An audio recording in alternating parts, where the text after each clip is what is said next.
नमस्कार. चला तर आज आपण पाहूया UDASवर आपल्या शाळेतील एखादा विद्यार्थी डिलीट करणे किंवा काही कारणास्तव त्याचं जर आपल्याला शाळेतून नाव कमी करायचं आहे, एखाद्या वेळेस एखाद्या विद्यार्थ्याची डेथ होणे म्हणजे मृत्यू किंवा त्याचबरोबर एखाद्या वेळेस एखादा विद्यार्थी आपल्या शाळेमधून न सांगता शाळा सोडून जातो आणि तो परत येत नाही. तर अशा वेळेस आपल्याला त्या विद्यार्थ्याचं नाव आपल्या शाळेमधून कमी करावं लागते किंवा डुप्लिकेट रेकॉर्ड असेल, विद्यार्थी डुप्लिकेट असेल तेव्हा पण आपल्याला त्या विद्यार्थ्याचं नाव आपल्याला कमी करावं लागते. त्यावेळेस काय करायचं हे आपण या व्हिडिओच्या माध्यमातून पाहूया. बघा, मी स्टुडंट मॉड्यूल ओपन केलेले आहे. वर तुम्हाला शाळेची संपूर्ण माहिती दाखवेल आणि खाली क्लास वाईज विद्यार्थी संख्या दाखवेल. जसं की तुम्ही इथे पाहू शकता, माझ्या शाळेची इथे क्लास वाईज विद्यार्थी संख्या इथे दाखवलेली आहे आणि एकूण क्लास पण दाखवलेले आहेत. आता मला याच्यामध्ये काय करायचं आहे, की मला एखाद्या क्लासमधले विद्यार्थी कमी करायचे किंवा डिलीट करायचे. बघा, आता आपल्याला या क्लासमधले विद्यार्थी कमी करणे किंवा डिलीट करणे याच्यासाठी आपल्याकडे ऑप्शन कोणकोणते आहेत किंवा कोणत्या क्लासमधले आपण विद्यार्थी कमी करू शकतो. जसं की ज्या विद्यार्थ्याचा आधार आपल्याकडे उपलब्ध नाही किंवा एखाद्या विद्यार्थ्याचा आधार व्हेरीफाय झालेला नाही, अशा विद्यार्थ्याचं आपण नाव कमी किंवा डिलीट करू शकतो. बाकी ज्यांचा आधार व्हेरीफाय झालेला आहे म्हणजे ओके आहे, तर अशा विद्यार्थ्याच्या बाबतीत आपण ते डिलीट करू शकत नाही. फक्त क्लास आपण त्याचा शिफ्ट करू शकतो. जर समजा क्लास किंवा तुकडी बदलायची आपल्याला, एका वर्गातून दुसऱ्या वर्गात टाकायचं म्हणजे एखाद्या चुकीने एंट्री झाल्यास किंवा एका तुकडीमधून दुसऱ्या तुकडीमध्ये टाकायचं, काही शाळेमध्ये तुकडे असतात, तर तशा वेळेस ते आपण करू शकतो. परंतु आधार जर व्हेरीफाय झाले असेल तर ते डिलीट करायला जमणार नाही. आणि पहिल्या वर्गातील सर्व विद्यार्थी आपल्याला डिलीट करायला ऑप्शन आहे किंवा आपण डिलीट करू शकतो. तर मी तुम्हाला फक्त इथे पहिल्या वर्गातील विद्यार्थी डिलीट करण्याचं सांगणार आहे आणि बाकी ऑप्शन दाखवणार आहे की बाकीच्या वर्गामध्ये आपल्याला डिलीट करण्याचं ऑप्शन दिसत नाही.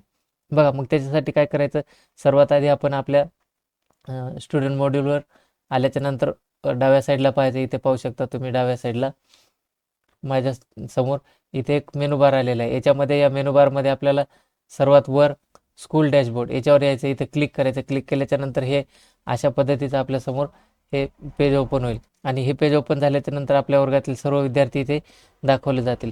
जसं की तुम्ही पाहू शकता क्लास वाईज इथे विद्यार्थी दाखवलेले आहेत. जसं की माझ्या पहिल्या क्लासमध्ये 4, दुसऱ्या क्लासमध्ये 2, नंतर 2, 3 असे जी काही संख्या आहे ती त्यानुसार तुमची पण संख्या दाखवेल. मग आता काय करायचं, जसं की मला समजा माझ्या तिसऱ्या वर्गातील काही विद्यार्थी कमी करायचे किंवा चौथ्या वर्गातील, जसं की मी आता चौथा वर्ग ओपन केले. इथे तुम्ही उजव्या साईडला पाहू शकता, इथे एक ऑप्शन दिलेलं आहे व्ह्यू आणि मॅनेज.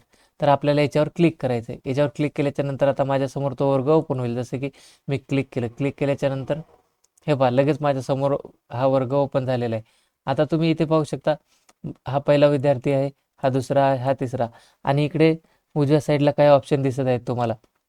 इथे पहा, पहिल्या विद्यार्थ्याच्या समोर एक रेड बटन आलेलं आहे, डिलीटचा आयकॉन आणि रेड बटन आलेलं आहे. वर जर तुम्ही वाचलं तर इथे पहा ऑप्शन दिलेले डिलीट किंवा शिफ्ट सेक्शन, म्हणजे विद्यार्थी एक तर डिलीट होऊ शकतो किंवा त्याचं सेक्शन म्हणजे तुकडी शिफ्ट होऊ शकते. अशा पद्धतीने हे ऑप्शन इथे आपल्याला आहेत.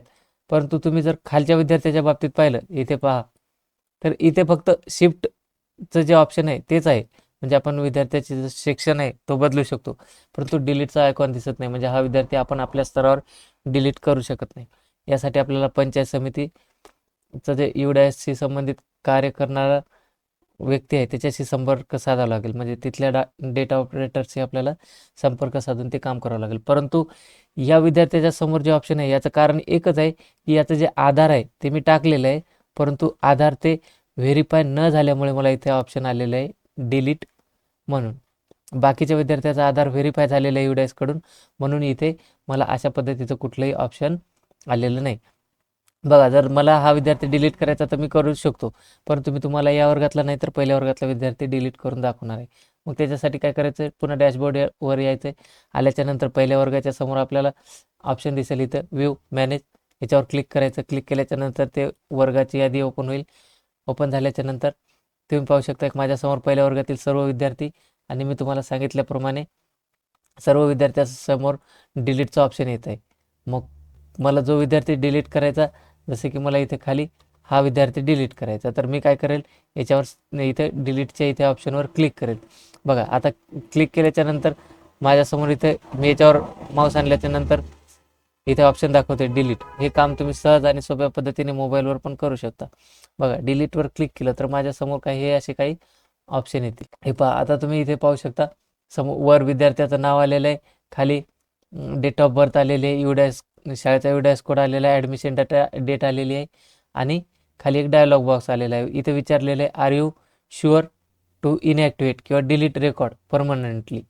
म्हणजे तुम्हाला इथे तुमची खात्री विचारलेली आहे की तुम्ही हा जो विद्यार्थी आहे इनॲक्टिवेट करत आहेत. मग परमनंटली इनॲक्टिवेट करण्यासाठी किंवा डिलीट करण्यासाठी तुम्ही तुमची खात्री केलेली आहे का? तर आपल्याला काय करायचं आहे, येस करायचं. जर येस करायचं असेल तर खाली त्यांनी तुम्हाला कारण विचारलेलं आहे, रिझन का. हे पहा इथं दिलेलं आहे. इथं आपल्याला काय करायचं आहे, त्याचं रिझन सांगायचं आहे का. इथे कॅप्चा टाकायचा, हा इथे दिसतो तो, आणि खाली रिमार्क लिहायचा जर आपल्याला काही लिहायचं असेल तर. जसं की मी आता इथे ही माहिती भरतो. बघा आता मी इथं रिझन लिहिलेलं आहे, जसं की डेथ, नंतर पुढं कॅप्चा टाकलेला आहे. आता खाली रिमार्क्स लिहायचं आहे आपल्याला. रिमार्क्स हा मिनिमम 10 अक्षरं असणं आवश्यक आहे. 10 पेक्षा जास्त असले तर चालतील, पण तो कमी असू नये. आणि खाली आपल्याला इथे एक ऑप्शन दिलेलं आहे बघा, हे इथं आय हेअर कन्फर्म दॅट, म्हणजे आपल्याला कन्फर्मेशन द्यायचं आहे. त्याच्यासाठी आपल्याला इथे काय करायचं आहे, टिक करायचं आहे. हे पाहू शकता तुम्ही, इथे मी टिक केलेलं आहे. आणि टिक केल्याच्या नंतर खाली आल्याच्या नंतर आपल्याला 2 ऑप्शन दिसतील, बॅक आणि डिलीट. तर आपल्याला जर इथे आपल्याला हा विद्यार्थी डिलीट करायचा नसेल तर बॅक यायचं, आणि डिलीट करायचं असेल तर डिलीटवर ओके करायचं. जसं की मला हा डिलीट करायचा आहे, मी डिलीटवर ओके केलं. बघा आता डिलीटवर ओके केल्याच्या नंतर पुन्हा एक आपल्यासमोर कन्फर्मेशन पेज आलेलं आहे. पुन्हा एकदा विचारते की खरंच तुम्हाला हा विद्यार्थी डिलीट करायचा आहे का. हे इथे दिलेलं आहे. तर आपल्याला याला कन्फर्म करायचं आहे. इथे पाहू शकता तुम्ही, हे कन्फर्मचं बटन आलेलं आहे. याला कन्फर्म करायचं. कन्फर्मवर क्लिक केल्याच्या नंतर इथे आता माझ्यासमोर एक डायलॉग बॉक्स आलेला आहे.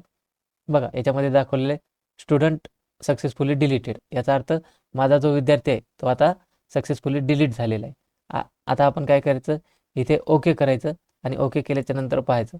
बघा माझ्या इथे 4 विद्यार्थी दाखवत होतं, आता 3च विद्यार्थी दाखवत आहे. याचा अर्थ तो विद्यार्थी परमनंटली डिलीट झालेला आहे. हे अशा पद्धतीने तुम्ही एखादा विद्यार्थी डिलीट करू शकता किंवा शाळेच्या UDISवरून तो विद्यार्थी कमी करू शकता. व्हिडिओ आवडल्यास लाईक करा. थँक्यू.